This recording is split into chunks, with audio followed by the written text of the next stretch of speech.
By trade, I'm a kidney doctor, and I've had the privilege of leading a coalition of the willing. So Green Nephrology, we lit a touch paper, and we built the stadium, and the crowds came, and they've done fabulous things within the kidney world. The NHS has a target of 80% carbon reduction by 2050, and that means big savings from the 16% spent on transport, 19% on building energy use, and the 65% spent on purchased goods and services. But can it be done? The example from nephrology is very encouraging. Dialysis is a very energy and resource demanding treatment. We use lots and lots and lots of water, extremely high quality water. Traditionally, it goes down the drain. And now in our dialysis units up and down the country, that water treatment is going into the grey water areas of the hospital. Turning off the computers at night. Putting the waste in the right bin. Use the wrong bin. Costs are, 5 times, 10 times more expensive in terms of waste disposal there. Every encounter with the environment counts. The challenge is to reduce the carbon footprint of the health service by 80%, and simple operational efficiencies can only get us so far. So at some point we need to look beyond those to much more transformational changes to the model of care itself, to take much greater advantage of the what patients can bring to their own care. An example in kidney care is Renal Patient View, which is a web system whereby patients can access their own blood results between clinics. And this gives the opportunity for patients to be much more active partners in their own management and preempt complications. Well, in terms of the environment, one of the huge factors that contributes to the National Health Service is 3% of carbon footprint of the UK, which is what they are. One big aspect of that is transport, patients travelling to and from the hospital, the doctors as well to some degree, but patients in particular. So anything you can do that reduces the need to visit the hospital reduces that aspect of the carbon footprint.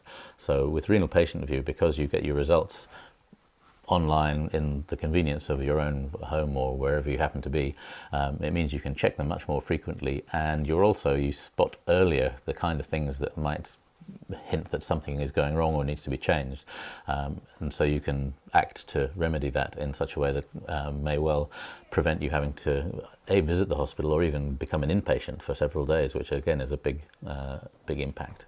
The key initiative taken by the Centre for Sustainable Healthcare was the establishment of a fellowship programme to enable doctors to study and evangelise new models of sustainability. Green Nephrology was the first of these programmes where we really pioneered the concept very successfully, and we had a terrific fellow in Dr. Andy Connor in 2009-10. And one of the important roles is to draw out examples of innovative practice that might already be out there, but which aren't taken up more broadly. For example, the laboratory screening programme introduced in Birmingham, and the idea is to take existing routine lab results that are passing through the lab on a daily basis, and to make sure that we're picking up those patients whose kidney function is declining at an early stage when treatment can be much more successful and simpler. And this programme's been very successful so far, led by Dr. Hugh Rayner and colleagues such as Dr. David Kennedy. We estimate that renal replacement therapy costs around £30,000 per patient per year, and therefore a screening programme such as ours can reduce that for a hospital by maybe 10 patients. That would be a considerable saving to the healthcare economy. So we know what to do, I think. We know that it's worked really well. We've got this fantastic model that's shown real benefits for everybody involved.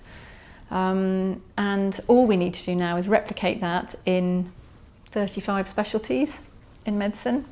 But we don't want each one to take 2 or 3 years to get the funding for. That's the thing. We could do them all now. We know what to do.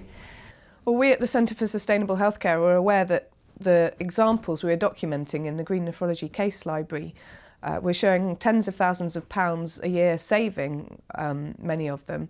And we wanted to work out if we were to implement those examples systematically across the kidney service, so in all the examples in many different units, how much could be saved.